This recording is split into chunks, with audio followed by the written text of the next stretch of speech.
दोस्तों स्टडी 91 के online platform में आप सभी का बहुत बहुत स्वागत है। दोस्तों आज आप सभी के समक्ष उत्तर प्रदेश पुलिस परीक्षा हेतु अगले मॉडल टेस्ट पेपर को लेकर हाजिर हूं। आज हमारा दोस्तों 21 नंबर का मॉडल टेस्ट पेपर है। पीछे के वीडियोज अगर आपने नहीं देखे हैं तो पूरे वीडियोज को देखिए। इसी वीडियो क्रम में दोस्तों हम लोगों ने डिटेल में यूपी पुलिस के हिंदी के विषय में भी चर्चा किया।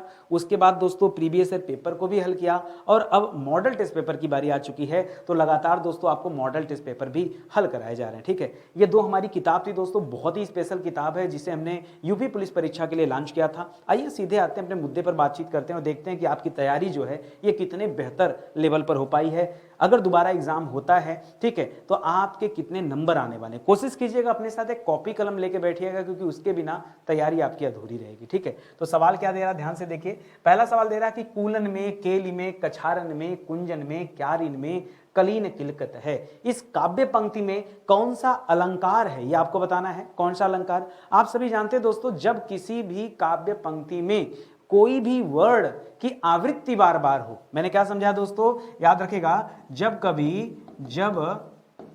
कभी किसी वर्ड की आवृत्ति, किसी वर्ड कहने का मतलब क्या दोस्तों, वर्ड कहने का मतलब अक्षर। ठीक है, किसी वर्ड की आवृत्ति बार बार हो, आवृत्ति बार बार हो, तब दोस्तों वहां पर अलंकार कौन सा होता है, याद रखेंगे, वहां पर अलंकार होता है अनुप्रास अलंकार। कौन सा अलंकार? और आप यहां पे देख रहे हैं दोस्तों, यहां भी कहा आया है कूलन में, केल में, कछारन में, कुंजन में, क्यारिन में कलीन किलकत है, बार बार कहा रहा है। ठीक है, तो याद रखेगा दोस्तों, यहां पर अनुप्रास अलंकार हो जाएगा।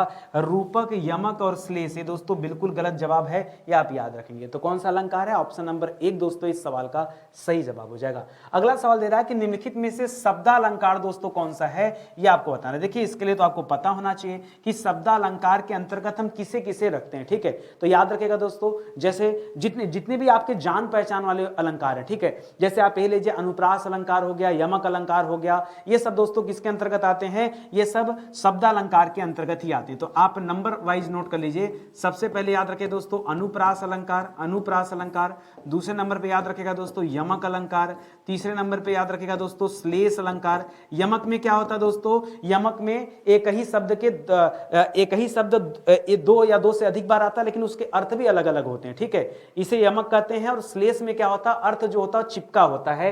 ठीक है, इसे श्लेष कहते हैं। ठीक है, इसी तरह से आप याद रखिए चौथे नंबर पे पुनरुक्ति याद रखेगा, पुनरुक्ति अलंकार, पुनरुक्ति अलंकार। और याद रखिए परीक्षा में और ज्यादा पूछता है विप्सा अलंकार। ठीक है, विप्सा भी पूछेगा तो क्या बताएंगे, ये भी शब्द अलंकार का भेद होता है। और एक और लिख लीजिए दोस्तों वक्रोक्ति अलंकार। ठीक है, वक्रोक्ति अलंकार, ये सभी दोस्तों किसके भेद हैं, ये सभी शब्द अलंकार के भेद हैं। जरा दोस्तों आप अर्थालंकार भी नोट कर लीजिए। ठीक है, पूछ सकता है, आज शब्दा पूछा, कल आपसे अर्था पूछ लिया। अर्था पूछेगा तो क्या बोलेंगे, जैसे पूछेगा दोस्तों उपमा अलंकार, जैसे पूछेगा दोस्तों रूपक अलंकार, जैसे पूछेगा दोस्तों उत्प्रेक्षा अलंकार। ठीक है, उत्प्रेक्षा अलंकार। जैसे पूछेगा दोस्तों अतिशयोक्ति अलंकार, अतिशयोक्ति अलंकार। हाँ, अतिशयोक्ति की भी दोस्तों कहां रखेंगे, अर्थालंकार के अंतर्गत ही रखेंगे, ये आप याद रखेंगे। या फिर दृष्टांत वगैरह पूछ दिया, संदेह पूछ दिया, दृष्टांत अलंकार पूछ दिया, या फिर दोस्तों संदेह अलंकार पूछ दिया, ये सब याद रखिए भाई, ये अर्थालंकार के भेद के अंतर्गत आते हैं। मैं आपको ये समझाना चाह रहा हूं कि हो सकता है कि आज शब्दा पूछा,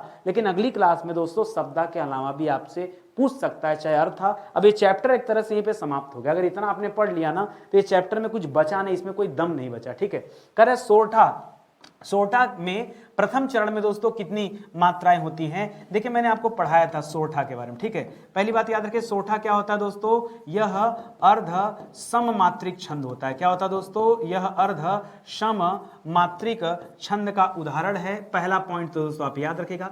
दूसरा पॉइंट दोस्तों पूछता है इसके मात्रा के बारे में। ठीक है, इसमें मात्रा कितनी होती है दोस्तों, याद रखेंगे 11 और 13 मात्राओं पर यति पाई जाती है। याद रखेंगे प्रथम और प्लस तीसरा जो पद है दोस्तों, ठीक है, जिसे हम विषम पद कहते हैं, जिसे हम क्या कहते हैं, विषम पद। ठीक है, उसमें 11 मात्राएं। और जो सम पद होते हैं दोस्तों, जो सम पद होते हैं, सम मतलब क्या हो जाएगा, द्वितीय और चतुर्थ। ठीक है, द्वितीय एवं चतुर्थ में कितनी मात्राएं होती है, 13 मात्राएं होती। इस तरह से दोस्तों पूछ दे कि कुल कितनी मात्राएं होती है, तो 13 और 11 जोड़ेंगे तो हो जाएगा दोस्तों कुल करिए यहां पर, कुल कितनी मात्राएं होती हैं दोस्तों, तो कुल मात्राओं की संख्या हो जाती है 24। ठीक है, अभी हमसे क्या पूछा दोस्तों, प्रथम चरण, यहां क्या दे दिया, प्रथम चरण, तो क्या बताएंगे, प्रथम चरण में 11 मात्राएं। हो सकता था कि परीक्षा में ये पूछ देता द्वितीय चरण, अगर द्वितीय बोलता तब क्या करते दोस्तों, द्वितीय में होता 13, ठीक है, फिर तीसरे पद में कितना हो जाता दोस्तों 11 मात्रा, फिर चौथे पद में कितना हो जाता दोस्तों 13 मात्रा, ठीक है, इस तरह से दोस्तों पूछ सकता था। इसलिए आप डिटेल में पढ़ के रखिए याद, कभी कोई दिक्कत ही नहीं होगा, ठीक है। अच्छा, सोरठा किसका उल्टा तो होता दोस्तों, तो याद रखेगा दोहे का उल्टा। दोहे का उल्टा क्या होता दोस्तों, दोहे का उल्टा होता है सोरठा। कैसे उल्टा होता है, सोरठा में जो मात्रा 11-13 पर पाई जाती है वही मात्रा दोहा में 13-11 पर पाई जाती, ठीक है। टोटल मात्राओं की संख्या दोनों जगह 24 होती है, लेकिन उनका दोस्तों जो क्रम है, ठीक है, वो इस तरह से होता है। तो इस बात को आपको आवश्यक रूप से याद रखना है, कहीं कुछ छूट न जाए, इस बात का ध्यान रखिए, ठीक है। अगला सवाल देखिए, कर छंद का नाम बताइए, ठीक है। आज तो लगता है स्टार्टिंग में ही सारा सवाल आ गया, ठीक है, होता है कभी कभी परीक्षा में कुछ आसान से स्टार्ट होगा, कभी कठिन से स्टार्ट होगा, हमें तो अपनी लड़ाई लड़नी है, ठीक है।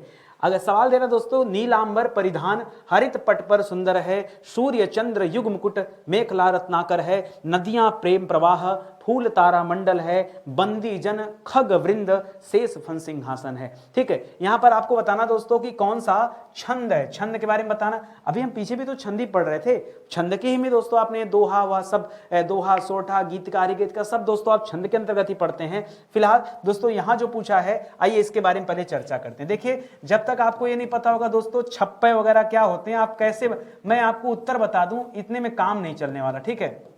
तो आप एक एक चीज याद रखिए, ठीक है, मैं आपको सिखाता हूं, ठीक है। और तीसरा क्या लिखा दोस्तों, गीतिका और हरिगीतिका। गीतिका, गीतिका जितना कठिन आपको लग रहा है ना उतना कठिन है नहीं, है बहुत आसान।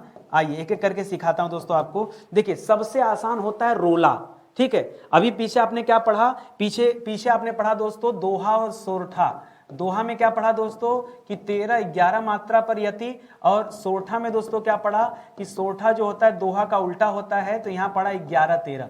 देखिए, जो सोरठा होता है सेम टू सेम दोस्तों रोला होता है, ठीक है। यानी यहां भी दोस्तों 11-13 मात्राओं पर यति हो जाएगा, और कुल मात्राओं की संख्या क्या हो जाएगी दोस्तों 24 हो जाएगा। ये सबसे आसान है, क्योंकि दोस्तों ये किससे मिलता जुलता है, ये मिलता जुलता है सोरठा से। दोहा, सोरठा और रोला ये बहुत आसान है, इसे आप आसानी से याद रख सकते हैं। इसके बाद छप्पे मत जाइए, पहले गीतिका हरिगीतिका पढ़िए। अच्छा, कौन सा बड़ा है कौन सा छोटा है, अगर हम अक्षर पूछे, गीतिका कम 3 ही वर्ड यहां पर देखने को मिल रहे हैं, मात्रा मिल रही है, और हरिगीता में दोस्तों 5 वर्ड मिल रहे हैं। देखिए, हरिगीतिका, तो कम वाले में कम मात्रा, ज्यादा वाले में ज्यादा मात्रा। कितनी कितनी मात्रा दोस्तों, तो याद रखेगा इसमें कुल मात्रा हो जाएगी 26, और हरिगीतिका में दोस्तों कुल मात्रा कितनी हो जाएगी 28। कोई दिक्कत आपको, पहले ही याद रखे 26 और 28। अब पूछता दोस्तों कितने कितने मात्राओं पर यति, तो याद रखेगा यहां पर हो जाता 14 और 12, यानी पहले और तीसरे पद में 14 मात्रा, दूसरे और चौथे पद में 12 मात्रा। और यहां पर दोस्तों 2 मात्रा ज्यादा है, तो वो 2 कौन सा ज्यादा करेंगे, 14 की जगह कर दीजिए 16, ठीक है। 14 की जगह क्या कर दीजिए 16, तो 16-12 जोड़ देंगे तो 28 हो जाएगा, ठीक है। तो ये हो जाएगा गीतिका और हरिगीतिका। इसी तरह से आता है छप्पे। छप्पे में क्या होता है दोस्तों, तो छप्पे में याद रखेगा पहली बात चरण कितने होते हैं, 4 चरण, और याद रखेगा प्रत्येक जो अच्छा छप्पे में अगर कुल चरणों की बात करेंगे तो कुल होते हैं 6 चरण। देखिएगा, कुछ मैं बार बार लिख दे रहा हूं, ठीक है।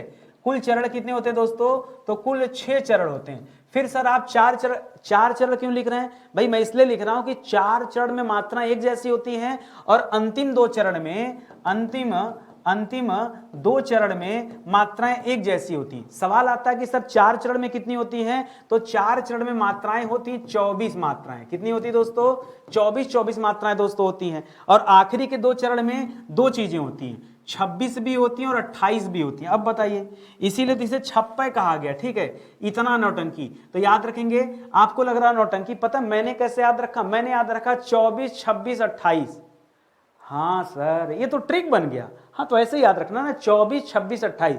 छप्पे में दोस्तों क्या होता है, और कैसे याद रखेंगे कि शुरुआत 24 से करना है। ये छप्पे में प जो है ना, ये छप्पे का जो प है, ये जोर जोर से चिल्ला रहा है कि प नहीं, मैं 4 हूं, 4 हूं भैया, 4 हूं, याद रखना 4 हूं, ठीक है। ये चिल्ला रहा दोस्तों, इसे आप आसानी से याद रखते हैं। तो 24, 26, 28 ये छप्पे वाली बात हो गई। बाकी तो आप नीचे वाला समझिए रहे हैं अच्छे से, कहीं कोई डाउट हो तो बताइए, ठीक है। मॉडल टेस्ट पेपर पढ़ने का मतलब सिर्फ ये नहीं है कि आप सवाल हल करो और निकल लो, नहीं, ये नहीं, हमें डिटेल में सीखना है, ठीक है। आगे दे रहा दोस्तों, देखी सुदामा की दीन दशा, दीन दशा करुणा करके करुणा निधि रोए। ठीक है, जब सुदामा जी भगवान श्री कृष्ण से मिलने गए तो क्योंकि भाई उनके बचपन के मित्र थे, संदीपनी ऋषि के आचार्य में दोस्तों दोनों लोग उनके गुरुकुल में पढ़ते थे, उनके दोनों लोग के आचार्य संदीपनी ऋषि थे। ठीक है, पूछता है सवाल परीक्षा में, कृष्ण जी के देखिए 2 गुरुओं का नाम काफी ज्यादा उल्लेख में आता है और इतिहास में पूछा भी जाता है। एक गुरु तो दोस्तों संदीपनी जी थे, जहां पर सुदामा के साथ ये क्लास लेते थे। ठीक है, और दूसरे गुरु थे दोस्तों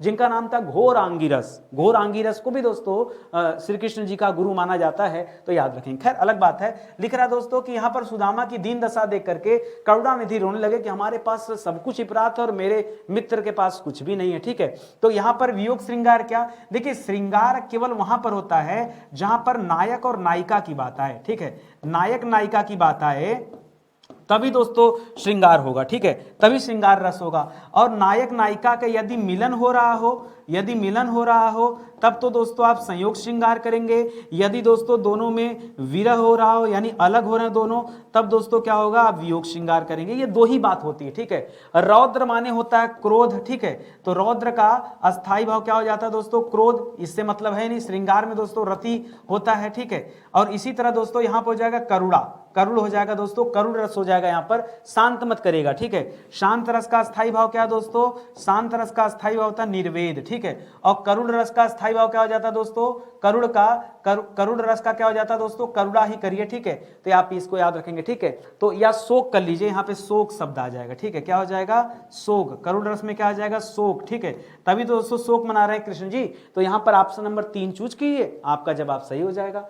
करा दुख ही जीवन की कथा रही, क्या कहूं आज जो नहीं कही। उपर्युक्त पंक्ति दोस्तों किसकी है, बड़ी गजब की पंक्ति है। एक रचना है दोस्तों सरोज स्मृति, एक रचना है, याद रखेंगे दोस्तों, सरोज स्मृति। ठीक है, ये सरोज स्मृति किसके ऊपर लिखे गए दोस्तों, सरोज स्मृति, सरोज नाम की एक महिला है, उसके ऊपर दोस्तों एक कहानी लिखी गई है। और किससे संबंधित है बताइए, आपको पता है, पहले बताइए यहां पर क्या पूछा दोस्तों, कौन सा रस है। ठीक है, दुख ही जीवन की कथा रही, जब दुख की बात कर दिया तो क्या हो जाएगा, करुण रस यहां भी हो जाएगा। श्रृंगार अद्भुत और विभत्स से कोई लेना देना नहीं है। विभत्स में क्या होता है दोस्तों, जुगुप्सा, जुगुप्सा यानी घृणा का भाव, जुगुप्सा यानी घृणा का भाव। ठीक है, और अद्भुत में हो जाता दोस्तों आश्चर्य, ऐसा कोई भाव तो यहां पे नहीं। और श्रृंगार में हो जाता रति, ऐसा भी कोई भाव नहीं है। यहां भी दोस्तों शोक का भाव है, इसे आप याद रखेंगे। अच्छा, मैं बता रहा था दोस्तों आपको सरोज स्मृति के बारे में, याद रखिएगा ये सरोज जो थी ये सूर्यकांत त्रिपाठी निराला जी की पुत्री थी। ठीक है, सूर्यकांत त्रिपाठी निराला जी की पुत्री का नाम है, ये आप याद रखेंगे। और मामला क्या है तो जरा ये समझिए। ठीक है, मामला क्या है, मामला है दोस्तों कि इनकी पुत्री का देहांत हो गया। अब आप समझिए किसी की पुत्री का या पुत्र का देहांत हो जाए उसके अपने जीवन काल में तो कितना दुख होगा। और उसी दुख में दोस्तों सूर्यकांत त्रिपाठी निराला जी ने सरोज स्मृति की रचना किया। सरोज उनकी पुत्री का नाम था, उन्हीं के नाम पर दोस्तों रचना किया। और उसी में यह काव्य पंक्ति दी गई है कि दुख ही जीवन की कथा रही, क्या कहूँ आज जो नहीं कही। ठीक है, ये लाइन आप याद रखेंगे, पूरी बात याद रखेंगे तो बड़े आराम से आपको याद भी होगा। एक तो करेला आप तीता दूजा नीम चढ़ा। ठीक है, एक तो करेला, ठीक है, दूजा आप तीता काटिए, दूजा नीम चढ़ा, ऐसे होना चाहिए। एक तो करेला दूजा नीम चढ़ा। ठीक है, देखिए करेला वैसे भी कड़वा होता है, ऊपर से नीम की पत्ती वो भी कड़वा, तो कड़वे में कड़वा की बात की जा रही है। इसका मतलब है दोस्तों बुरे का और बुरे के संग होना। ठीक है, यानी एक तो कड़वा दूसरा और कड़वा, इसके संग होना, तो ये आपका जवाब होगा। एक बुरा तो दूसरा उससे भी बुरा। ठीक है, एक बुरा तो दूसरा उससे भी बुरा, बुरे का बुरे से संग होना, यही ठीक है। ठीक है, ऑप्शन नंबर 1 कीजिए, बुरे व्यक्ति की बुरी संतान नहीं, बुरे का अच्छे से संग होना नहीं। संग होने की बात है दोस्तों, एक साथ होने की बात है। ठीक है, ये आप याद रखेंगे। करा खेत रहना, खेत रहना जो मुहावरा है दोस्तों, इसका अर्थ क्या होता है, करा संपत्ति का बचा रह जाना नहीं, इज्जत बच जाना नहीं, वीर गति को प्राप्त होना। जी हाँ दोस्तों, खेत रहना मतलब क्या होता है, वीर गति को प्राप्त होना, एकदम लीक से हटकर है। इसी तरह एक शब्द देता है दोस्तों तत्सम तद्भव में। ठीक है, एक शब्द तत्सम में देता है, तत्सम एक शब्द होता है क्षेत्र, क्या होता है, क्षेत्र, और इसका तद्भव क्या हो जाता है दोस्तों, इसका तद्भव हो जाता है खेत, क्या हो जाता है तद्भव, खेत। ठीक है, तो कहाँ क्षेत्र और कहाँ खेत, और दूसरी बार दोस्तों खेत रहना यहां पर आ रहा है। ठीक है, तो दोनों आप याद रखेंगे, दोनों में बहुत ज्यादा कंफ्यूजन होता है और परीक्षा में जब पूछा जाता है ना तो बच्चे हमेशा गलत करते हैं। निम्नलिखित में से कौन सा वाक्य शुद्ध है ये बताइए, थोड़ा सा एक्सीडेंटल सवाल है। कह रहा है एक बकरी दो भेड़ें और कई गाय चर रही थी। ठीक है, देखिए जब कई गाय की बात कर रहा तो इसका मतलब दोस्तों बहुवचन हो गया, और जब दोस्तों यहां बहुवचन हो रहा है तो यहां खाली थी करने की जरूरत नहीं है, ये दोस्तों गलत कर दिया। थी, देखिए थी जो है दोस्तों यह एक वचन को डिनोट करता है, थी जो है दोस्तों ये एक वचन को डिनोट करता है, और अगर आपने थी लिख दिया तब दोस्तों ये बहुवचन को डिनोट करता है। तो क्या होना चाहिए, एक वचन या बहुवचन? केवल बिंदी की वजह से दोस्तों ये सवाल गलत हो गया। तो पहला दूसरा तो ऐसे भी गलत हो गया कि इस पे हमको बात ही नहीं करना है। अगला सवाल देखिए, करा एक बकरी दो भेड़े तथा कई गायें चर रही थी। ठीक है, और दूसरा लिख रहा है एक बकरी दो भेड़े और कई गायें। ठीक है, कई गायें। ठीक है, अब देखिए गाय को भी दोस्तों बहुवचन में रखना होगा, तो गाय के बहुवचन क्या हो जाएगा, गायें हो जाएगा। ठीक है, ये आप याद रखेंगे। ठीक है, तो यहां पर चल रही थी, ये आप याद रखेंगे। ऑप्शन नंबर 4 जो आयोग ने दोस्तों उत्तर माना वो यही है। ये जो सवाल था दोस्तों यह उत्तराखंड प्रवक्ता परीक्षा में दोस्तों पूछा गया सवाल था, और उसमें दोस्तों आयोग नहीं माना। लेकिन नितिन सर को इस सवाल पर भरोसा नहीं है। क्यों दोस्तों, अगर मैं होता ना तो मैं एक सवाल यहाँ प्रश्न खड़ा करता कि कई दोस्तों, कई जो शब्द है क्या है, ये स्वयं दोस्तों बहुवचन है। ठीक है, जैसे ये तो दोस्तों बहुवचन के तात्पर्य में रखा जा रहा है। जैसे हम एक शब्द देते हैं दोस्तों, श्री कृष्ण के अनेकों नाम है, तो आप कहते हैं अनेक नाम। अनेक अपने आप में बहुवचन है तो नाम तो ठीक है ना। ठीक है, तो यहां पर कई गाय लिख दिया, तो कई गाय का मतलब ढेर सारी गाय है, वहां पर कई गायें लिखने की जरूरत नहीं है। मैं इस लड़ाई को करके दोस्तों और ऑप्शन नंबर 3 को दोस्तों सही कराता, लेकिन क्या किया जाए, मैंने ढूंढा, मैंने देखा कि नहीं आयोग ने यही सही माना। मैंने गूगल सर्च किया, कई जगह पढ़ा, हर जगह दोस्तों मुझे जवाब यही मिला। लेकिन मेरा अपना जवाब, आप जान रहे हैं कि मेरा अपना जवाब होता तो मैं ऑप्शन नंबर 3 के लिए लड़ जाता किसी से। ठीक है, और बताता कि नहीं ये जो लिखा है गलत। ठीक है, आप भी जो अपना जवाब दीजिए कि मैं सही सोच रहा हूं या गलत। हो सकता है भाई कुछ मेरे दिमाग से स्किप हो रहा हूं, मैं कुछ गलत सोच रहा हूं, आप कुछ सही कर सकते हैं। ठीक है, तो एक बार बताइए, अपना सुझाव दीजिए। कमेंट इसीलिए बनाए, ठीक है, कमेंट बॉक्स का सदुपयोग कीजिए। अगला सवाल दे रहा दोस्तों, ध्यान से पढ़िए कि दिए गए वाक्य के लिए अनावश्यक परसर्गों को हटाकर, परसर्ग दोस्तों एक कारक से संबंधित होते हैं। ठीक है, कारक से संबंधित होते हैं, कुछ अनायास के शब्द रख दिए जाते हैं, करा उनको हटा दीजिए। करा है वह छत पर से नीचे को गिर पड़ा। वह छत पर से को लिखने की क्या जरूरत है, लिख देते वह छत पर से नीचे गिर पड़ा, हो जाता। ठीक है, या वह छत से नीचे गिर पड़ा, पर भी हटा दीजिए, वह छत से नीचे गिर पड़ा। ठीक है, तो पर दोस्तों यहां हटाइए, को भी हटाइए। ठीक है, वह छत से नीचे गिर पड़ा। ठीक है, ये बिल्कुल सही हो रहा है, वह छत से नीचे को नहीं, वह छत पर नीचे गिर पड़ा। ठीक है, तो क्या होगा दोस्तों, एक ही ऑप्शन सही बन रहा है, ऑप्शन नंबर 2। जो अनायास का शब्द है उसे कट करना है केवल। करा सुख दुख के बीच में दोस्तों ये जो चिन्ह लगा है, ये चिन्ह क्या है, इसे कहते हैं दोस्तों योजक चिन्ह। जैसे दोस्तों आप कभी लिखते हैं माता पिता, तो माता और पिता के बीच में योजक चिन्ह लगाते हैं। जैसे दोस्तों आप कभी लिखते हैं लाभ हानि, क्या लिखते हैं, लाभ हानि, तो हमेशा बीच में क्या लगाते हैं, योजक चिन्ह लगाते हैं। इसी तरह से अपूर्ण विराम दोस्तों, अपूर्ण विराम जैसा कुछ होता ही नहीं है। या तो दोस्तों क्या होता है, पूर्ण विराम चिन्ह होता है, पूर्ण विराम चिन्ह होता है, या तो दोस्तों अर्ध विराम चिन्ह होता है, अर्ध विराम होता है। अर्ध विराम में क्या होता है दोस्तों, अर्ध विराम चिन्ह होता है कामा। या तो दोस्तों क्या होता है, अल्प विराम होता है, क्या होता है, अल्प विराम। अल्प विराम में क्या होता है, सेमी कॉलम, ऐसे करते हैं, जो ऊपर भी रहता है और ऐसे कॉलम भी। एक होता है दोस्तों उपविराम, क्या होता है, उपविराम, इसमें क्या होता है, ऐसे दो टू बिंदी रहती है केवल। ठीक है, यही रहता है, तो इसे आप याद रखेंगे, बाकी तो आप खुद समझदार हैं, इसको ध्यान से पढ़िए। अगले सवाल में आइए, करा इस वाक्य को सरल वाक्य में बनाइए। ठीक है, आप पढ़ते हैं दोस्तों वाक्य के कितने भेद मुख्य रूप से, तो सरल, संयुक्त और मिश्रित, बहुत अच्छी तरह से जानते हैं। और यहां पे क्या दे रहा है, तुम बाहर गए और वह रोने लगा। दोस्तों ये और आ जाए, ठीक है, याद रखेंगे। एक मैं पहचान चिन्ह आपको बता रहा हूं, पहचान चिन्ह। ठीक है, कैसे आप पहचानेंगे, एक गाना है दोस्तों छोटा सा, लेकिन किंतु परंतु बंधु और इसलिए, क्या याद रखेंगे, लेकिन शब्द याद रखिए दोस्तों, लेकिन, किंतु, ठीक है, किंतु, परंतु, बंधु हटा दीजिएगा, बंधु तो मैंने अपने से जोड़ रखा है, लेकिन, किंतु, परंतु, परंतु, बंधु और इसलिए, और इसलिए। अगर दोस्तों ये सभी शब्द कहीं पर मिलते हैं तो याद रखेगा दोस्तों ये किसका पहचान चिन्ह है, ये पहचान चिन्ह है संयुक्त वाक्य का। किसका दोस्तों, ये संयुक्त वाक्य का पहचान चिन्ह है। सर मिश्रित का भी आपने गाना बनाया होगा, हाँ बनाया वो भी, ठीक है, अब कब जब तब, लेकिन पूछो कब कब।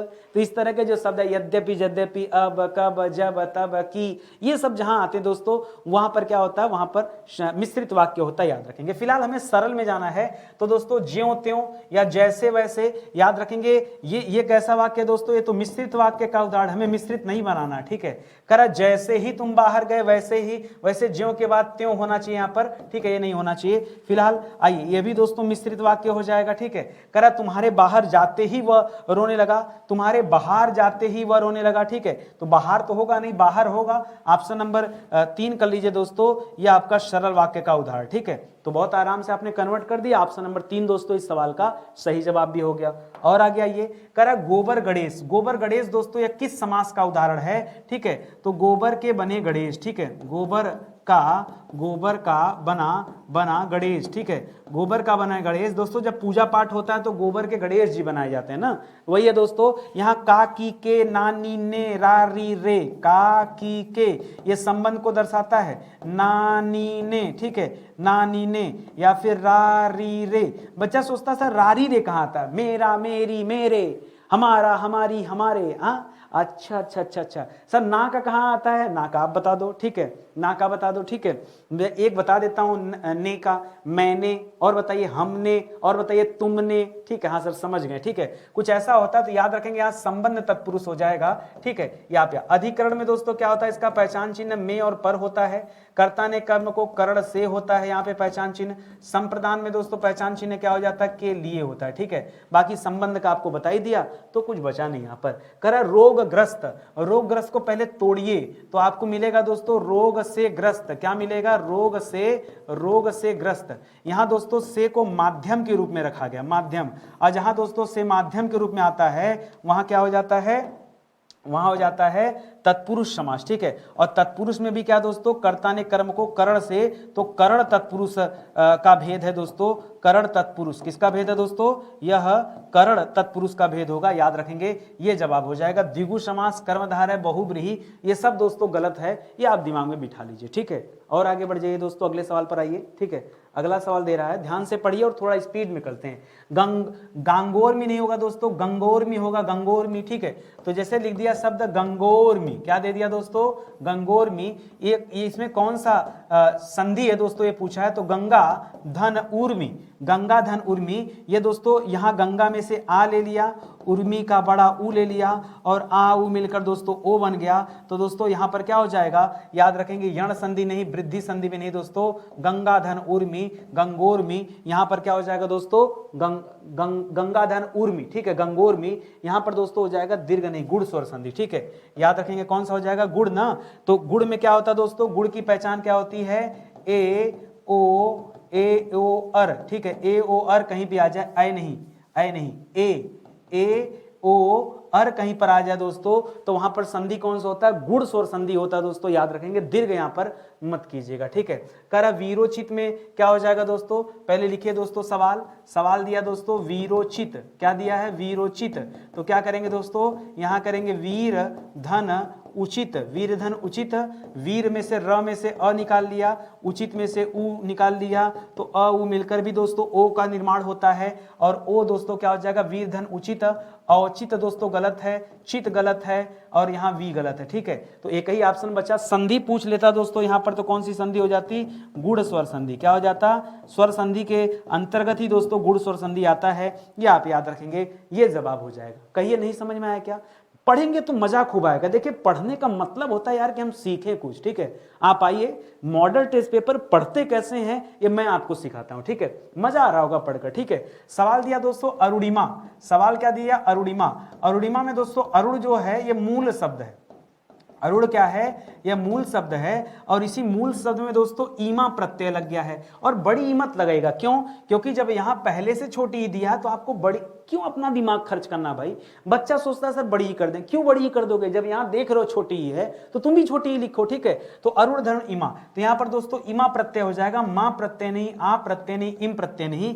और प्रत्यय जो होता है दोस्तों आप सभी जानते हैं कि प्रत्यय हमेशा शब्द के अंत में लगता है। कहां लगता है दोस्तों, प्रत्यय हमेशा शब्द के अंत में लगता है तो ये आप याद रखेंगे। तो यहाँ पर ऑप्शन नंबर 3 दोस्तों ये बिल्कुल सही जवाब हो जाएगा। करा दुर्वस्था में कौन सा उपसर्ग है, दुर्वस्था में उपसर्ग बताना है, ठीक है। तो दुर्वस्था में देखिए दुर शब्द होता है, धन अवस्था शब्द होता है, दुर्धन अवस्था, इस अवस्था से अ निकला और यहां पर तो दोस्तों आधा र था, यही र के साथ जाकर जुड़ गया। भाई र के साथ अगर र के नीचे हलंत है और इसके साथ अ को जोड़ देंगे तो यह र पूरा बन जाएगा, यही ना होगा। इसीलिए दोस्तों हम लिखते हैं दुर्वस्था। बहुत सारे लोग क्या करते हैं, वर्तनी में भी आता है, लिखा रहता है दुरावस्था। क्या लिखा रहता है, दुरावस्था। कैसे रा होगा भाई, तुम बताओ, आप बताओ कैसे रा होगा। जब भी होगा र होगा ना, क्योंकि अवस्था शब्द तो होता नहीं, शब्द तो अवस्था होता है और अ जाके जुड़ेगा तो र ही बनेगा, रा नहीं बन जाएगा। तो कभी आ की मात्रा देखना तो जान जाना कि गलत लिखा है, ठीक है। फिलहाल दोस्तों यहाँ दुस नहीं दोस्तों और अ भी नहीं, और दोस्तों यहाँ र पे हलंत दीजिए, क्योंकि बिना हलंत के दोस्तों ये क्या हो जाएगा, गलत हो जाएगा। हलंत जरूर लगाएगा, नहीं नहीं नहीं, अरे गलत ऐसे थोड़े फंसा दोगे, हम हिंदी के मास्टर हैं, आप भी मास्टर ही हैं, ठीक है। बढ़िया से पढ़ते चलो, गड़बड़ी नहीं करना है कहीं पे, ठीक है। आगे बढ़ जाओ। करा जो क्रिया अभी हो रही हो, ठीक है, समाप्त नहीं है, अभी क्रिया दोस्तों चल रही। अच्छा क्रिया क्या होता है, वर्ब इज एन एक्शन यार, ठीक है, verb is an action. Sir ये तो हिंदी में आप अंग्रेजी को घुसा दिए। अरे आपको आसान भाषा में समझाने के लिए बता रहा हूं, क्रिया क्या है, कर्ता के द्वारा जो कुछ किया जाता है वही क्रिया है। कौन करता, आप भी करता, हम भी करता, हम पढ़ा रहे हैं क्रिया, हम लिख भी रहे हैं क्रिया, हम बोल रहे हैं क्रिया, ठीक है। तो उठना बैठना खाना पीना दौड़ना भागना यही सब तो करता है, ठीक है, ये सब क्रिया है, ठीक है। तो लिख रहा है जो क्रिया अभी अभी हो रही है, एक तो अभी हो रही दोस्तों, इसका मतलब पूरी नहीं हुई, तो यहां पर करेंगे दोस्तों अपूर्ण वर्तमान काल, ठीक है। सामान्य वर्तमान मत करिएगा, संदिग्ध नहीं और संदिग्ध भूत भी नहीं, ठीक है। क्या करेंगे, क्योंकि चल रही है, अगर पूरी हो चुकी होती तब तो दोस्तों पूर्ण वर्तमान में चला जाता, ठीक है। तो यहां पर ऑप्शन नंबर 1 कीजिएगा, सही हो जाएगा। कर राम सो रहा है, ठीक है, सो रहा है दोस्तों, इसमें क्या करेंगे, सो अभी उठे तो नहीं है राम, ठीक है, तो दोस्तों ये क्या हो जाएगा, ये अपूर्ण हो जाएगा। अच्छा नहीं, एक मिनट रुकिए, ये क्या दे रहा है दोस्तों, कर इस वाक्य में कौन सी प्रकार की क्रिया है। आहा, पेन रखता हूं नीचे और 1 मिनट में आपको एक चैप्टर पढ़ाता हूं, ठीक है, क्योंकि इस चैप्टर में ना बहुत बच्चा परेशान होता है। अकर्मक सकर्मक जो नौटंकी कसम से परेशान। सर 20 बार ये चैप्टर पढ़ा, समझ में नहीं आया। आ जाओ, स्वागत है आपका स्टडी 91 के प्लेटफॉर्म में, स्वागत है। नितिन सर घड़ी देख करके 20 सेकंड में इस चैप्टर की धुरकस खत्म करने वाले हैं। 20 सेकंड की बात कर रहा हूं, ठीक है, 20 सेकंड, सुनो ध्यान से। सकर्मक में हमेशा कोई भी चीज होगा ना जिसको आप प्रत्यक्ष रूप से छू सकते हैं, बिना छुए भरोसा मत करना। सकर्मक में क्या होगा दोस्तों, प्रत्यक्ष रूप से, ठीक है, सामने हो, जो प्रत्यक्ष रूप से दोस्तों सामने हो। अब प्रत्यक्ष मतलब क्या है, छूना है, छू लेने दो, ठीक है, छूना है आपको यहाँ पे, ठीक है, बिना छुए भरोसा मत करना। अगर कोई चीज छू लेते हो वही सकर्मक, जो छू नहीं पाते हो अकर्मक। अब सुनो ध्यान से, अरे खत्म हो गया चैप्टर, सर समझ में नहीं आया, अरे उदाहरण देखो यार, मैं तुमको समझा रहा हूं, ठीक है। मैं कहूं दोस्तों राम सो रहा है, ये और याद रखिए छूना किसको है, कर्ता को छोड़कर छूइएगा। राम जी को छूने से काम नहीं चलने वाला है, कर्ता को छोड़ करके प्रत्यक्ष रूप से जो कुछ मिले सो जाइए, छू दीजिए, ठीक है। अब देखिए राम सो रहा है, सोने को कोई छू सकता है, बताइए, दौड़ना भागना कोई छू सकता है, नहीं। अब क्या छूते, अगर मैं ही कहता कि राम बिस्तर पर सो रहा है, ये सब बिस्तर छू दिया। राम टेबल पर सो रहा है, ये सब टेबल छू दिया। राम जमीन पर सो रहा है, जमीने छू दिया। राम पेड़ पर सो रहा है, पेड़ को छू दिया। बात को समझिए, अगर सवाल लिखा रहे कि राम पेड़ पर सो रहा है तो जवाब क्या हो जाएगा, सकर्मक क्रिया। राम सो रहा है क्या हो जाएगा, अकर्मक क्रिया। बात समझिएगा। और सवाल लीजिए, मैं कहूं नितिन सर पढ़ा रहे हैं, छुएंगे पढ़ाने को, कैसे छू देंगे बताइए, ठीक है, कैसे। या नितिन सर लिख रहे हैं, कैसे छू देंगे, लिखना को कोई छू सकता है, नहीं। अगर यही कहा जाए कि नितिन सर किताब पर लिख रहे हैं, नितिन सर कलम से लिख रहे हैं, कलम को सर छू दे रहे हैं, रुकिए छू दे 1 मिनट, कलम को छू दिया, जो छू दिया वो सकर्मक, नहीं छू पाया अकर्मक। क्या दिया है, राम सो रहा है, यहां पर क्या हो जाएगा, अकर्मक। चैप्टर समाप्त है, प्रैक्टिस कीजिए, ठीक है। किस किताब से, अपनी हिंदी, सिर्फ एक किताब दोस्तों, हिंदी में तो आपके पास दोस्तों और कोई दूसरा चॉइस नहीं होना चाहिए, अपनी हिंदी लीजिए, उसके माध्यम से तैयारी कीजिए, जबरदस्त। अरे अपनी किताब की तारीफ कर रहे हैं, ठीक है। आगे देखिए, निम्नलिखित में से किस वाक्य में परिमाणवाचक क्रिया विशेषण है? क्रिया विशेषण दोस्तों कैसा? जो परिमाणवाचक हो, ठीक है। परिमाण मतलब क्या होगा दोस्तों? जिसमें क्या कर सकते हैं दोस्तों? परिमाण की बात हो रही। परिमाण मतलब क्या होता है? माप तौल। परिमाण का अर्थ क्या दोस्तों? माप तौल की बात हो रही, ठीक है। आइए देखिए माप तौल कहां संबंधित है। कह रहा इस बार बारिश में बहुत ओले पड़े, ठीक है। हाँ देखिए, माप तौल में जो माप तौल है दोस्तों, उसमें दो चीजें हो सकती हैं। या तो दोस्तों निश्चयवाचक हो सकता है या अनिश्चयवाचक हो सकता है, ठीक है। अनिश्चय, ठीक है। मतलब क्या कर सकते, जैसे मैंने कहा, आपने कहा हमने बहुत खाना खाया, कितना बता दिए होते, 5 पूड़ी खाया, 10 पूड़ी खाया, 50 पूड़ी खाया, निश्चय में चले जाते। बहुत खाया नहीं समझ में आया, अनिश्चय में चले जाओगे। उसी तरह दे दिया बहुत ओले पड़े। ये लड़की सुंदर है, मैदान हरा भरा है, तुम अच्छे खिलाड़ी हो, वो बहुत स्मार्ट है, मैं उसको बहुत चाहता हूँ। हाँ बहुत चाहोगे तो बता देंगे, बताना पड़ेगा कितना चाहते, इतना इतना इतना इतना, ठीक। बहुत चाहते हो तो भी परिमाण में चला जाएगा, ठीक है। फिलहाल याद रखेगा ऑप्शन नंबर 1 सही है। कह रहा सर्वनाम के दोस्तों कुल कितने भेद होते हैं? सर्वनाम के कुल कितने भेद होते हैं दोस्तों? संज्ञा के 5 और सर्वनाम 1 कदम आगे। संज्ञा ने मारा छक्का, सर्वनाम में मारा छक्का, और यहां पर होते हैं 6 रन, ठीक है। कौन कौन से होते हैं सर? आइए अब एक एक करके पढ़ लेते हैं दोस्तों। पहला लिखिएगा दोस्तों निजवाचक, ठीक है। निजवाचक, निजवाचक सर्व। अच्छा पढ़े भी हैं कि केवल अपने मन से बता दे रहा हूं? भाई आप भी जानिए ना, ये सारी चीजें पढ़ना चाहिए आपको। नहीं पढ़ा तो गलती आपकी है। आइए डिटेल में, बहुत आसान आसान है, कठिन यहां पर कुछ भी नहीं है। देखिए अनिश्चय में चले जाइए, निश्चय में चले जाइए, निज में चले आइए, संबंध में आ जाइए, प्रश्नवाचक में आ जाइए, इस तरह से पूरा हो जाएगा। तो इसी तरह से तो आपको करना है, कोई दिक्कत की बात यहां पर नहीं है, ठीक है। तो लिखिए निजवाचक। निजवाचक में दोस्तों क्या आता है? जब आप स्वयं की बात करेंगे, मैं या स्वयं, ठीक है, तो यहां पर ये सब आते हैं। दूसरा लिखिएगा दोस्तों पुरुषवाचक, ठीक है। क्या लिखेंगे? पुरुषवाचक। तीसरा लिखिएगा दोस्तों निश्चयवाचक। क्या लिखेंगे? निश्चयवाचक। चौथा लिखिएगा दोस्तों अनिश्चयवाचक। क्या लिखेंगे? अनिश्चयवाचक। पांचवा लिखिएगा दोस्तों प्रश्नवाचक। प्रश्नवाचक, ठीक है, प्रश्नवाचक। और छठा लिखिएगा दोस्तों संबंधवाचक। क्या लिखेंगे? संबंधवाचक। सर संबंधवाचक भी होता है? हाँ तभी तो 6 होगा। 1 2 3 4 5 और 6, ये दोस्तों कुल 6 प्रकार होते हैं। ये आप याद रखेंगे। जो सर्वनाम के भेद बता रहा हूं, परीक्षा में पूछता। इसके पहले वाली क्लास में हम लोगों ने कारक के भेद पढ़ा था, फिर दोस्तों अब सर्वनाम का। करा दशरथ के पुत्र राम ने रावण को मारा, इस वाक्य में कौन सा कारक बनने की सबसे कम योग्यता रखता है? सबसे कम योग्यता कैसे पहचानेंगे? जो कम योग्यता रखता है, जो कम योग्यता रखता है ना, उसे डिलीट कर दीजिए। क्या कर दीजिए दोस्तों? जो कम योग्यता रखता है उसको रखने की क्या जरूरत, हटा दीजिए। अब देखिए हटा के देखिए, मान लीजिए आपने दशरथ को हटा दिया, लिख रहा के पुत्र राम ने रावण को मारा, ये तो गड़बड़ हो जाएगा सेंट। देखिए डिलीट करने से कोई फर्क नहीं पड़ना चाहिए, तो दशरथ को नहीं डिलीट कर सकते, ठीक है। पुत्र को दोस्तों, ये जो राम शब्द इसको डिलीट करिए, दशरथ के पुत्र ने रावण को मारा, एकदम परफेक्ट। रावण को डिलीट कर लीजिए, दशरथ के पुत्र राम ने को मारा, नहीं सर, मामला है राम से। यदि राम को हटा लिया जाए तो कोई फर्क नहीं पड़ेगा। दशरथ के पुत्र ने राम को मारा, तो दशरथ के पुत्र का तात्पर्य राम से ही है, ठीक है। इस वजह से दोस्तों राम शब्द जो है यहां सबसे कम योग्यता रखता है, उसको हटाया जा सकता है। भाई हटा लीजिए, देख लीजिए, ऐसे ही करेंगे इसको, ठीक है।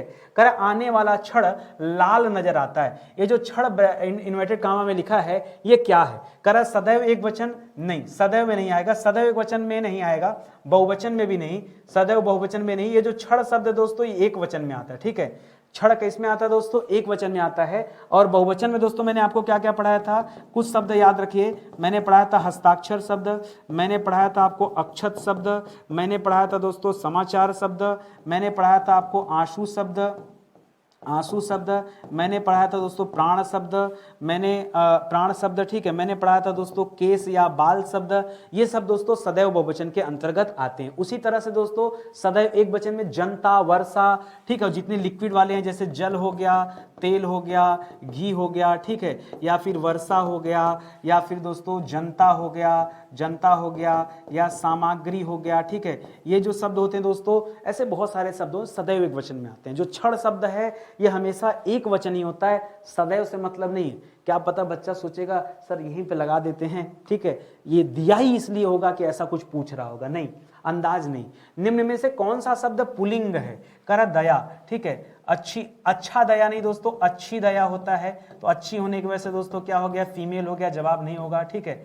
माया, ठीक है, उसने अच्छा माया नहीं अच्छी माया फैलाई है, ठीक है, उसकी माया बहुत ज़्यादा थी। अच्छी भाषा भी अच्छी होती है, भाषा हमेशा आगे बढ़ती है, अच्छी होती। आभार, आपका बहुत बहुत आभार, आपकी आभार नहीं आपका आभार, ठीक है, आपका आभार, इससे पता चलता है मेल है, पुल्लिंग है, और यही तो आपसे पूछा था। तो ऑप्शन नंबर 4 दोस्तों इस सवाल का सही जवाब। करा संज्ञा की द्विरुक्ति अगर हो जाए तो उसके बीच दोस्तों कौन सा चिन्ह लगता है? जैसे मान लीजिए लिख दिया आपने माता पिता, तो यही तो हो रहा है, ठीक है। अच्छा, संज्ञा की द्विरुक्ति लिख रहा है दोस्तों, जैसे लिख रहा है दोस्तों साथ साथ, ठीक है, भाई भाई, ठीक है, भाई भाई, कुछ भी इस तरह का आ जाए दोस्तों तो याद रखेंगे यहाँ हमेशा क्या लगता है, योजक चिन्ह लगता है, अवतरण नहीं। अवतरण में दोस्तों क्या होता है, अवतरण में क्या होता है, सिंगल इन्वर्टेड कामा होता है और क्या होता है, डबल इन्वर्टेड कामा होता है, इसको कहते हैं अवतरण। कोष्ठक आप जान ही रहे हैं, ऐसे बनता है। निर्देशक दोस्तों निर्देश के लिए होता है, जैसे आप करते हैं ना जैसे, जैसे के बाद ये होता है दोस्तों, ये होता है निर्देशक चिन्ह, ऐसे थोड़ा लंबा रहता है, ठीक है। योजक चिन्ह के जैसा रहता है, योजक चिन्ह छोटा रहता है और निर्देशक क्या होता है, थोड़ा बड़ा रहता है, ये आप याद रखेंगे, ठीक है। अगले सवाल में आइए, करा अवगाहन शब्द का दोस्तों समानार्थी क्या है ये बताइए। अवगाहन शब्द का समानार्थी स्वागत करना नहीं, जाना, ये तो प्रस्थान करना हो जाएगा, ठीक है, कहीं जाना मतलब प्रस्थान करना, या फिर कूच करना, ठीक है, कूच करना, ठीक है, सब हो जाता है। आसन भी नहीं, छानबीन होता है। अवगाहन का मतलब क्या हो जाता है दोस्तों, अवगाहन का अर्थ क्या होता है, छानबीन या फिर जांच, ठीक है, क्या हो जाता है दोस्तों, जांच, ये आप याद रखेंगे।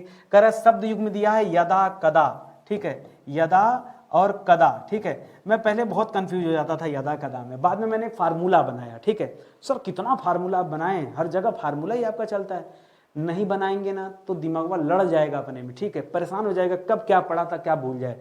क से कदा और क से कब, खाली इतना याद रखिएगा, क से कदा तो क से कब, तो जो बचा वो जब, ठीक है, जब। और आप वैसे भी जानते हैं दोस्तों कि जो ज शब्द होता है ये तद्भव होता है, क्या होता है दोस्तों, ज शब्द क्या होता है, तद्भव होता है, और यह शब्द क्या होता है दोस्तों, तत्सम होता है, जैसे यव का जब हो जाता था, ये भी जानते हैं। तो इसलिए दोस्तों यहाँ करेंगे जब मत करिएगा, क्योंकि यह पहले है, हाँ जब, लेकिन तब नहीं करना है, कब भी नहीं होगा, तब भी नहीं होगा, जब और कब होगा दोस्तों, याद रखेंगे, कब और जब ये भी गलत हो जाएगा। एकदम सटीक याद रखिए, नहीं परीक्षा में इतना बगल बगल ऑप्शन देगा ना, आप चाह के भी सही नहीं कर सकते, कैसे करेंगे सही बताइए, नहीं होगा सही, ठीक है, अच्छे से ध्यान दीजिएगा। करा निम्नलिखित अनेकार्थी शब्द का दूसरा अर्थ बताइए। अज का मतलब होता है अजन्मा, अज मतलब अजन्मा छोड़िए, पहले बताइए अजन्मा का मतलब क्या होता है।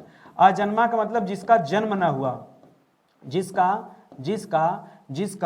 जन्म न हुआ हो, ठीक है, जिसका जन्म न हुआ होता दोस्तों उसे क्या कहते हैं, उसे कहते हैं ईश्वर। क्या कहते हैं, ईश्वर। ईश्वर का जन्म नहीं होता है, ठीक है। राम जी का जन्म हुआ तो राम हमारे और आपके बीच में थे, वो हम उन्हें दोस्तों ईश्वर तुल्य मानते हैं, ईश्वर नहीं, वो ईश्वर के अवतार थे। अवतार और ईश्वर होने में अंतर है। तो राम जी दोस्तों क्या है, वह ईश्वर के अवतार हैं। किसके अवतार हैं, विष्णु जी, हरि के अवतार हैं, ठीक है। तो विष्णु जी क्या हो गए दोस्तों, भगवान विष्णु वो ईश्वर है, और राम जी कृष्ण जी ये क्या है दोस्तों, उनके अवतार हैं, विष्णु जी के अलग अलग अवतार। तो याद रखेगा आजन्म नहीं दोस्तों, निर्भीक भी नहीं, आजीवन भी नहीं, यहाँ जवाब क्या होगा दोस्तों, ईश्वर, ठीक है। अजन्मा का जवाब क्या हो जाएगा, ईश्वर। ये अनेकार्थी में आता है क्योंकि इसके अनेक अर्थ होते हैं। समुद्र में लगने वाली आग को क्या कहते हैं दोस्तों, उसे कहते हैं बड़वा नल, ठीक है। समुद्र में लगने वाली आग क्या, बड़वा नल। जठराग्नि दोस्तों याद रखेंगे, पेट की अग्नि को कहा जाता है, पेट की अग्नि को जठराग्नि कहता है। दावाग्नि दोस्तों किसे कहते हैं, जंगल की आग को, किसे कहते हैं, जंगल की अग्नि को क्या कहते हैं, दावाग्नि। और वनाग्नि मतलब क्या होगा दोस्तों, वन में लगने वाली आग, ठीक है, वन की अग्नि। तो एक ही बात है, जंगल की अग्नि, वन की अग्नि, ठीक है। तो याद रखेंगे फिलहाल जो सही उत्तर है वो है ऑप्शन नंबर 1 बड़वाग्नि या फिर बड़वा नल। परीक्षा में दोस्तों बड़वा नल भी देता है। करा सिर से पैर तक चरण स्पर्श नहीं, शीर्षासन नहीं, आपाद मस्तक कहते हैं, ठीक है। पाद मस्तक नहीं दोस्तों, आपाद मस्तक कहते हैं, ये आप याद रखें, ठीक है। एक शब्द आता है परीक्षा में आद्योपांत, क्या शब्द आता है, आद्योपांत, ठीक है। इसका मतलब होता है आदि से अंत तक। क्या होता है दोस्तों, आदि से अंत तक, ठीक है, आद्योपांत, ये इसका दोस्तों अर्थ होता है, ठीक है। करा प्राची का पर्यायवाची क्या दोस्तों, तो प्राची का पर्यायवाची क्या हो जाता है, पूर्व हो जाता है। क्या हो जाता है, प्राची का क्या हो जाता है, पूर्व हो जाता है, याद रखेंगे। यहाँ प्रज्ञा का मतलब क्या है दोस्तों, प्रज्ञा का मतलब बुद्धि है, प्रज्ञा का मतलब क्या है, बुद्धि। प्रकृति दोस्तों गलत है, ठीक है। और प्राचीन भी जब आप नहीं होगा तो प्राची का क्या हो जाएगा दोस्तों, पर्यायवाची पूर्व हो जाएगा, ये आप याद रखेंगे। निम्नलिखित में से कौन सा शब्द निशित का पर्यायवाची, निशित माने क्या होता है दोस्तों, अच्छा पूछा कौन सा नहीं है, ठीक है। अगर निशित का, अच्छा नहीं पूछा ना, पहले आप समझिए निशित मतलब क्या होता है। निशित का मतलब होता है दोस्तों आधी रात, ठीक है। निशित का मतलब क्या होता है, निशित का अर्थ होता है अर्धरात्रि, ठीक है, अर्धरात्रि ये होता है। निशित का मतलब चाहे अर्धरात्रि कहिए, चाहे रात्रि कहिए, चाहे रात कहिए, ठीक है। निशित का मतलब दोस्तों क्या हो जाता है, रैन होता है। निशित का मतलब क्या हो जाता है, रजनी होता है। निशित का मतलब क्या हो जाता है दोस्तों, निशा होता है, ठीक है, ये सब होता है। तम का मतलब नहीं होता दोस्तों, तम का मतलब क्या होता है, अंधेरा होता है, ठीक है, अंधेरा, अंधकार, ठीक है। तम इसका मतलब होता है, याद रखेंगे, ये रात का अर्थ नहीं है, अलग हो जाएगा। अंधकार दिन में भी हो सकता है, किसी कमरे में अंधेरा है तो आप कहते हैं तम, ठीक है, तो याद रखिएगा तम से तमिश्रा भी बनता है। अभिज्ञ शब्द का विलोम क्या होगा, बहुत ध्यान से सुनिएगा, बड़ा एक्सीडेंटल सवाल है। सवाल अगर अभिज्ञ का हो तो आप याद रखेगा दोस्तों, इसका विलोम क्या होता है, इसका विलोम होता है अनभिज्ञ। लेकिन सवाल यह है दोस्तों कि यहाँ अनभिज्ञ दिया ही नहीं है, अब क्या करें, देखिए आपको मतलब समझना पड़ेगा, ठीक है। अभिज्ञ मतलब होता है जानकार, अभिज्ञ का मतलब क्या होता है, जानकार, और अनभिज्ञ का मतलब होता है न जानने वाला, न जानने वाला, ठीक है। तो याद रखिएगा जानकार का उल्टा क्या हो जाता है, न जानने वाला। लेकिन दोस्तों एक शब्द और आता है अज्ञ और विज्ञ, ठीक है, एक शब्द आता है अज्ञ, इसका उल्टा होता है दोस्तों विज्ञ, ठीक है। अज्ञ का मतलब क्या होता है दोस्तों, अज्ञ का मतलब होता है मूर्ख, क्या होता है दोस्तों, अज्ञ का मतलब क्या होता है, मूर्ख। और विज्ञ का मतलब क्या होता है दोस्तों, तो विज्ञ का मतलब होता है जानकार। यदि दोस्तों आपके सामने ऑप्शन नहीं दिया तो आप क्या कर सकते हैं, अभिज्ञ का उल्टा आप अज्ञ भी कर सकते हैं, क्या कर सकते हैं, हालांकि नहीं करना चाहिए, मैं फिर से कह रहा हूं नहीं करना चाहिए, लेकिन ऑप्शन न होने की वजह से ऐसा हो रहा है। आपको मैंने पूरा समझा दिया, अब इससे ज्यादा कोई समझा नहीं सकता। इस तरह से अगर मॉडल टेस्ट पेपर पढ़ा जाए ना, 10-20 क्लास भी पढ़ लिया ना, पूरा हिंदी को निचोड़ दोगे भाई, बचेगा क्या हिंदी में। आप पढ़ के देखो, कह रहा कौन सा शब्द तद्भव है, जो शब्द दोस्तों तद्भव है उसकी बात करते हैं, ठीक है। तो आइए देख लेते हैं दोस्तों, लिख ही लेते हैं, एक तरफ दोस्तों लिख लेते हैं तत्सम शब्द, दूसरी तरफ लिख लेते हैं दोस्तों तद्भव शब्द, तत्सम और तद्भव। तत्सम में जैसे यहाँ दे दिया पैर, तो पैर का तत्सम क्या हो जाएगा दोस्तों, पाद हो जाएगा, ये तो आपका तद्भव शब्द ही दे दिया, पहला ही पैर तद्भव है। नर्क दोस्तों क्या है, नर्क आपका तत्सम शब्द है, नर्क का हो जाता है नरक।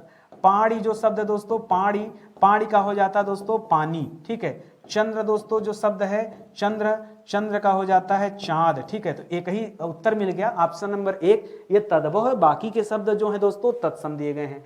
करा गोधूम का तद्भव क्या हो जाएगा दोस्तों, पुनः आइए बातचीत करते हैं, एक तरफ लिखिए तत्सम शब्द, दूसरे तरफ लिखिए तद्भव शब्द। जैसे गेहूं दे दिया ना, तो जहां कहीं चंद्र बिंदु लगा हो समझ जाइए तद्भव शब्द है, गेहूं का हो जाता है गोधूम, तो यही जवाब हो जाएगा। बाकी गाय का दोस्तों क्या हो जाएगा, गाय का दोस्तों क्या हो जाता है गौ, ठीक है। गोबर का दोस्तों क्या हो जाता है, गोबर का हो जाता है गोमय, क्या हो जाता है गोमय। और गोधन दोस्तों छोड़िए, ठीक है। तो याद रखिएगा दोस्तों, यहां पर दोस्तों क्या हो जाएगा, आपसे जो पूछा था गेहूं का गोधूम हो जाएगा, ये आप याद रखेंगे, जवाब हो जाएगा। कह रहा पंकज जलज आदि किस प्रकार के शब्द हैं, पंकज जलज नीरज तोय ऋण, ऋण में जिसका खंड ना हो, खंड न हो तब दोस्तों रूढ़ हो जाता। जबकि दोस्तों ये जलज में जल धन ज है दोस्तों, तब दोस्तों क्या बना, जलज बना, तब क्या बना, जलज। और जलज का अर्थ क्या होता है दोस्तों, जलज का अर्थ होता है कमल, जलज का अर्थ क्या होता है दोस्तों, कमल। तीसरे पद का बोध हो रहा है ना, तो याद रखेंगे दोस्तों यहाँ पर क्या हो जाएगा, यह योग रूढ़ हो जाएगा। क्यों, क्योंकि दोस्तों ये कमल की पर्यायवाची है, कमल की पर्यायवाची क्या दोस्तों, जलज हो गया ना। परीक्षा में दे दोस्तों जलज, तो नीरज याद रखेगा, हो सकता है तोयज दे दे, हो सकता है अंबुज दे दे, अंबुज, ठीक है, हो सकता है अब्ज दे दे, अब्ज, ठीक है। ये सब किसके पर्यायवाची हैं, ये सब दोस्तों कमल के पर्यायवाची हैं, याद रखेंगे, ठीक है। तो यहाँ पर योग रूढ़ हो जाएगा, याद रखेगा। कह रहा अशुद्ध वर्तनी वाला शब्द कौन सा है, ठीक है, अशुद्ध वर्तनी, ठीक है, ठीक है। पारलौकिक नहीं दोस्तों, पारलौकिक तो शुद्ध हो जाएगा, ठीक है, पारलौकिक एकदम शुद्ध है। निश्चेष्ट दोस्तों क्या हो गया, गलत लिखा है, निश्चेष्ट दोस्तों इस तरह से लिखेंगे, यहाँ बड़ा सा रहेगा, ठीक है। बाकी दुर्धर्ष ये भी सही है, आशीर्वाद भी सही है, सब सही है। अशुद्ध ही तो ढूंढना आपको, ज्यादा दिमाग क्यों खर्चा करना, जबरदस्ती का गलत क्यों लिखूं, जब भाई सब सही लिखा है तो मैं गलत क्यों करूंगा इसे, है कि नहीं। आगे बढ़िए, कर अर्ध विवृत स्वर दोस्तों कौन सा है बताना, ठीक है। अर्ध विवृत स्वर, आइए इसके बारे में चर्चा कर लेते हैं दोस्तों। कल वाली क्लास में ही मैंने आपको कुल 3-4 बातें बताया था। क्या क्या बताया था दोस्तों, क्या क्या आप याद रखेंगे, सुनिए। सबसे पहले याद रखेंगे दोस्तों, पहले विवृत, चलिए अच्छा लिख लीजिए, विवृत याद रखिए, ठीक है, विवृत याद रखिए। फिर दोस्तों क्या याद रखिए, अर्ध विवृत याद रखिए, अर्ध विवृत याद रखिए, ठीक है। उसके बाद क्या याद रखिए दोस्तों, संवृत याद रखिए, संवृत याद रखिए। उसके बाद क्या याद रखेंगे, अर्ध संवृत याद रखेंगे, ठीक है, अर्ध संवृत। कल अगर आपने क्लास देखी होगी तो मैंने आपको 2-3 चीजें सिखाया था, मुंह का खुलना और मुंह का बंद होना, और खुलने से आधा खुलना और बंद होने से आधा बंद होना, ये चीज बताया था। और अ का निर्माण भी दोस्तों मैंने बताया था कि कुछ शब्द ऐसे होते हैं देखिए जिसमें मुंह एकदम खुल जाए, ठीक है, जिसमें मुंह। अच्छा एक चीज और याद रखिएगा, समृत और विवृत में कंफ्यूजन हो जाता है, सर शुरुआत कहां से करें, ठीक है। तो याद रखिएगा दोस्तों, ये जो समृत लिखा है ना, ये जो समृत लिखा है, समृत में दोस्तों ये स को निकालिए बाहर और स से बताइए शटअप, ठीक है, शटअप, ठीक है, शटअप। क्या लिखे दोस्तों, शटअप, ठीक है। शटअप माने क्या होता है दोस्तों, चुप रहना। शटअप किसी को कब बोला जाता है बताइए, आपने किसी से कहा शटअप यानी चुप हो जाए, यानी दोस्तों इसका मतलब है यहां मुंह बंद होने की बात हो रही, ठीक है। इस तरह से दोस्तों एक छोटा सा बात आप याद रखेंगे तो मजा आ जाएगा, ठीक है। तो अब आइए बात करते हैं दोस्तों, जैसे विवृत लिखा था दोस्तों, तो अब एक बात बताइए, अगर यहां पर मुख बंद की बात हो रही है, यहां पर बंद की बात हो रही है, तो यहां पर दोस्तों खुलने की बात होगी, यहां पर खुलने की बात होगी विवृत में। और विवृत में कौन सा आ जाएगा, क्या बोलने पे मुंह पूरा खुल जाता है, तो याद रखिएगा आ बोलने पे मुंह पूरा खुल जाता है। क्या बोलने पर दोस्तों, जब कभी आप आ बोलते हैं आ, तो क्या हो जाता है दोस्तों, पूरा का पूरा मुंह खुल जाता है, ठीक है। जब आ से खुल गया तो अ से निर्मित होने वाले जितने भी शब्द होते हैं उनको दोस्तों आप एक पास रख लीजिए। जैसे आ के बाद दोस्तों क्या हो जाएगा, चाहे अ आ जाए, चाहे दोस्तों ए आ जाए, ऐ आ जाए, चाहे ओ आ जाए, ठीक है। ये भी आपको समझाया था मैं, ठीक है। अच्छा एक कुछ गलत तो नहीं हो रहा, नहीं सही हो रहा है, ठीक है। शटअप हो जाएगा, शटअप से मुंह बंद याद रखिए, ये आपको दोस्तों क्लियर हो जाएगा, ठीक है। तो इसको याद रखिएगा। और एक शब्द जो अंग्रेजी में यूज होता है जिसे आगत शब्द कहते हैं, जैसे कॉफी, हॉस्पिटल, वो वाला दोस्तों जो अ है इसको दोस्तों आप अलग से लिख लेना। बाकी बंद होने पे मैंने आपको बताया था, जैसे ई हो जाए, जैसे बड़ी ई हो जाए, जैसे ऊ हो जाए, जैसे बड़ा ऊ हो जाए, ठीक है। और यहाँ पे दोस्तों अर्ध में क्या हो जाएगा, चाहे ए हो जाएगा और क्या हो जाएगा, ओ हो जाएगा, क्योंकि इसका निर्माण भी दोस्तों मुख्यतः ई के साथ हो रहा है, तो ऐसा। अभी आपसे पूछा था अर्ध विवृत, तो अर्ध विवृत में दोस्तों क्या हो जाएगा, ऊ तो दोस्तों क्या हो जाएगा, अर्ध समृत, एक मिनट, ऊ तो दोस्तों क्या हो जाएगा, ये समृत में आ जाएगा। ऐ दोस्तों आपका जवाब हो जाएगा, आ नहीं होगा, ए भी नहीं होगा, ठीक है। तो ऑप्शन नंबर 2 इस सवाल का सही जवाब है। इस तरह से पढ़िएगा तो कभी कंफ्यूजन नहीं होगा, ठीक है। आगे बढ़ते हैं दोस्तों, अगले सवाल पर आइए। करा कि निम्न में से कौन सी बोली पूर्वी हिंदी के अंतर्गत नहीं आती, ठीक है। देखिए अब तो समझना पड़ेगा आपको, पहले पूर्वी हिंदी के अंतर्गत क्या आती है पहले वो जानना पड़ेगा, ठीक है। पूर्वी हिंदी, ठीक है। जब कभी दोस्तों आप पूर्वी हिंदी की बात करते हैं तो पूर्वी हिंदी के अंतर्गत आप 3 चीजें पढ़ते हैं। एक तो दोस्तों अवधी पढ़ते हैं, एक दोस्तों बघेली पढ़ते हैं जो छत्तीसगढ़ वाली साइड में है, और छत्तीसगढ़ी, ठीक है, ये आप याद रखेंगे, ये रखते हैं।